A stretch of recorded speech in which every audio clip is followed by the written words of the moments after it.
ازيكم يا حبايبي؟ عاملين ايه؟ يا رب كلكم تكونوا بخير.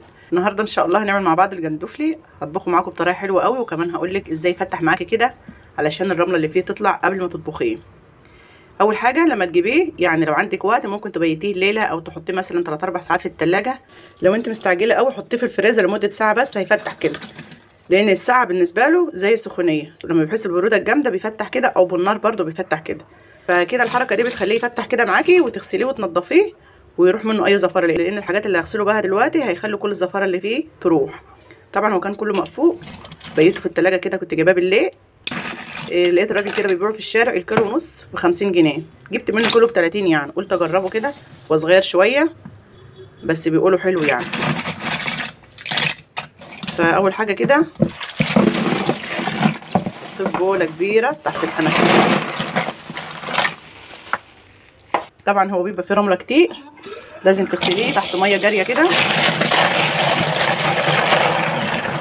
هتاخديه من هنا كده تنشريه في مصفى على طول، دي مصفى الحوض نضيفه اهي. ممكن تحطيه في مصفى تحطيه تحت الحنفيه على طول، بس ممكن ايه واحده تفوتك ولا حاجه ما يجيش عليها ميه، فالاضمن انك تحطيه في ميه كده وتاخديه من الميه تحطيه في مصفى. الرمل اللي فيها قد ايه.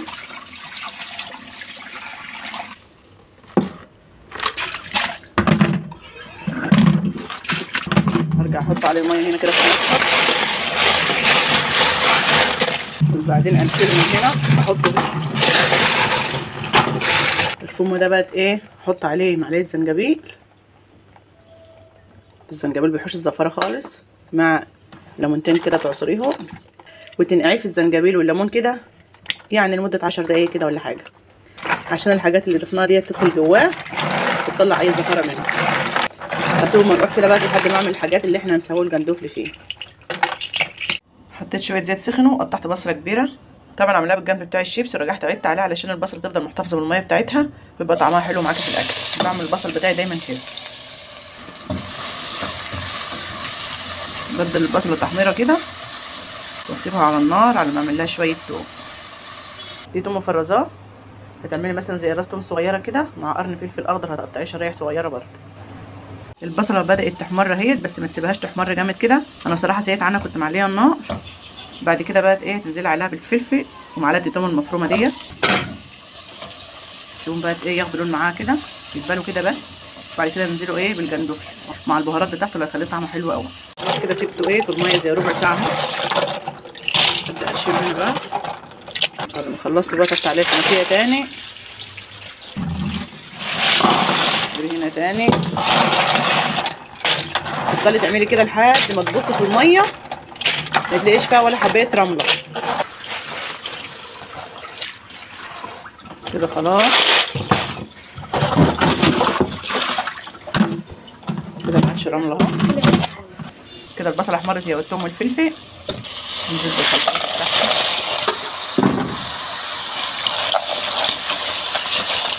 التوابل بتاعت الجندفلي هتديكي طعم حلو قوي، معلقه كمون صغيره ومعلقه فلفل اسمر صغيره، ولو موجود عندك بهارات السمك هتحطي معلقه برده صغيره، ونص معلقه زنجبيل، والملح طبعا نص معلقه ملح، لان طبعا ايه اللحمه اللي بتبقى في الجندفلي بتبقى صغيره، لو كترت ملح هتشرب ملح وتبقى ايه بتبقى مالحه ومش حلوه. بتسيبيها على النار لمده بس ربع ساعه.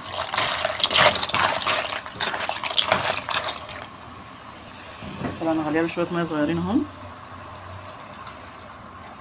يعني كوبايه ميه بس، علشان بس يشرب من التتبيله كده.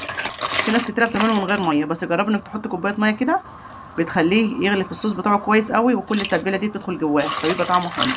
لمده 5 دقايق كده في التتبيله، وبعد كده هضيف عليه طماطميه كبيره وشويه شبت وشويه كزبره، لو موجود بقدونس يبقى افضل يعني.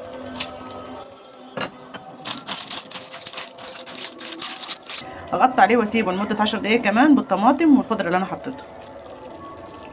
بصوا بقى يا حبايبي، انا سبته ربع ساعه، جيت ابص عليه اشوفه، لقيته ما شاء الله طعمه حلو وريحته حلوه واستوى خالص وبقى ممتاز. بس في حاجه هنا للامانه يعني لازم اقول لكم عليها. طبعا انا غسلته كم مره قدامكم وسيبته بات ليله عشان يفتح، عشان الرمله اللي فيه تطلع، بس برده لقيته فيه رمل. فالحل ايه، غليت شويه ميه هضيفهم للجندفلي ياخد غلوه كده، بيبقى بشوربه كده. ليه؟ علشان الرمله اللي في الجندفلي تنزل في الميه دي، ولما تاخديها بقى تشربيها تصبها في طبق كده وتسيبيها لوحدها خالص كده لمده دقيقتين 3 لما الرمله تنزل تحت خالص. ما تصدقيش اي حد يقولك ان الجندفلي مفيش رمله، الرمله مش هتطلع غير ما يغلي ويطلع اللي في قلبه. سمعت ان في ناس بتغليه الاول لمده 5 دقايق كده وبعد كده تاخديه تطبخيه، بس بصراحه انا بحس ان القيمه الغذائيه بتاعته بتروح في الميه ديت وطعمه الحلو بيروح في الميه دي. فالحل انك انت تحطيه في ميه وتغليه وتاخدي الميه بتاعته اللي مش عايزه تشربها تطبخها بقى شويه رز حمر تاكلوهم جنبه. سيبته لما غلى كويس خالص اهو علشان لو في اي رمله تنزل، لو عايز تزود الميه عن كده زودي. بعد كده هغرفه.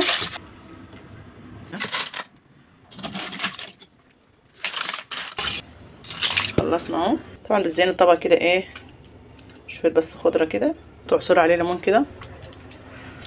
طبعا كل واحد هياخد طبقه هيعصر اللي هو عايزه.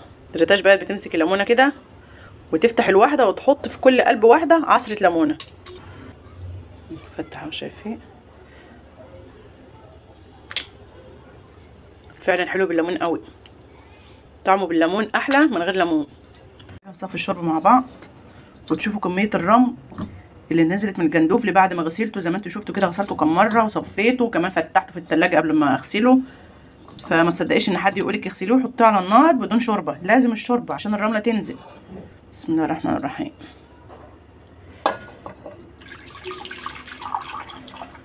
طبعا سيبته خالص لما ايه الرمله نزلت في ارضيه الكل.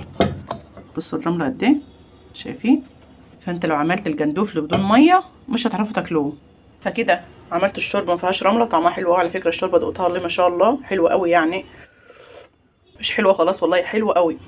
بعد كده هتحط على الشوربه دي ليمون وتحط لكل واحد طبق وتحط عليه شويه شوربه كده. الجندفلي هيدخل جواه الشوربه بالليمون هيبقى طعمه حلو قوي. ممكن بقى ايه تمسكي الواحده كده تعمليها كده وبعدين تفتحيها وهكذا. يعني طبعا في افكار كتير قوي في اكل الجندفلي ده. اهي شايفين تعملي كده وتقوم عامله كده اهو كده. الله بجد تسلم ايديا. يلا بقى كله ايه ينزل في تعليقات كده ويقول لي تسلم ايديك يا ام شيماء وهجرب طريقتك. والله ما هتندموا لو جربتوا الطريقه دي. طعمه حلو وريحه حلوه ومفيش اي رمله. وكده خلصنا الفيديو بتاعنا يا حبايبي. عملنا اجمل طبق جندفلي ورخيص خالص وكله قيمات غذائيه، وعملنا اجمل طبق شوربه يدفكوا كده في الشتاء ويدوكوا طاقه. ممكن تعملي جنبهم ايه شويه رز كده حمر ويبقى احلى غدا. وحتى لو مش عايزه تعملوا رز، الجندفلي لوحده كده اصلا وانت قاعده كده ايه تسقسيه فيه كده وتتسلي فيه كده زي ما تكوني ايه بتقزقزي لبه وبتقزقزي ام الخلول. شايفين طالع ازاي وعامل ازاي؟ طلع ايه بقه. طبعا لما يكون كبير بيبقى فيه لحمه كتيره، بس دي كويس يعني في متناول الجميع، يعني كله ب 30 جنيه مش فلوس يعني. كده خلصنا الفيديو يا حبايبي. يا رب يكون الفيديو عجبكم واستفدتوا منه. اتمنى اذا كان الفيديو عجبكم واستفدتوا منه باي معلومه ما تنسوش تدعموني باللايك والشير والاشتراك بالقناه، وربنا يحسن ما بين ايديكم يا حبايبي يا رب. ودمتم في رعايه الله وامنه، والسلام عليكم ورحمه الله وبركاته.